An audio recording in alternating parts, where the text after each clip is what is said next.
Hi friends, welcome to யாஷிகர். நீ நான் காதல் அப்கமிங் என்ன நடக்கப் போகுது? இந்த ஒரு கேள்வி இருக்கும். ஏன்னா, ராகவ், அபி 2 பேருக்குமே வந்து திருமணம் முடிஞ்சிருச்சு. இதுக்கு மேல என்னெல்லாம் கொடுமைய பார்க்க போறாங்களோ! அபி ஒரு பக்கம் பாவமா தான் இருக்கு நெனைக்கும்போது. ஆனா, இன்னொரு பக்கம் ரொம்பவே டாம் அண்ட் ஜெர்ரி கப்புலா கியூட்டா சண்ட போடுற அந்த ஒரு அபி, ராகவையும் பார்க்க தான் போறோம்.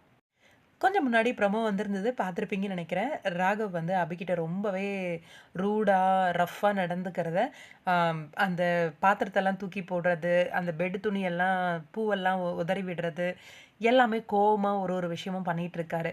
அ அதில 8 மாசம் கால அவகாசம் அப்படின்ற மாரி சொல்றாரு. என்ன இது கணக்கு 8 மாசம் அப்படின்னு பார்த்தா, நம்மளோட ராகவோட அக்கா வந்து பிரெக்னன்ட்டா இருக்காங்க இல்லையா? அவங்களுக்கு 8 மாசத்துல குழந்தை பொறந்துருச்சு அப்படின்னா, அ அந்த 8 மாசத்துல அபிய வந்து வீட்ட விட்டு அனுப்பிறணும் அப்படின்ற ஒரு பிளான்.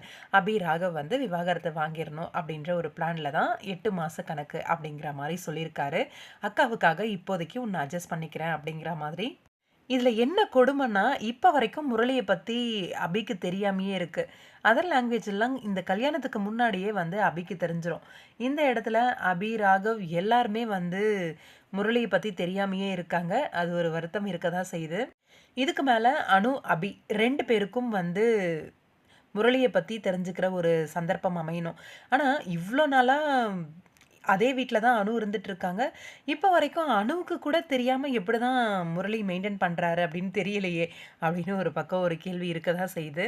8 மாசம்ன்னு சொல்லியிருக்காரு. ஆனா, அதுக்குள்ளவே அபிய பத்தின உண்மை வந்து ராகவுக்கும், ராகவ பத்தின உண்மை அபிக்கும் தெரிய வந்துரும்.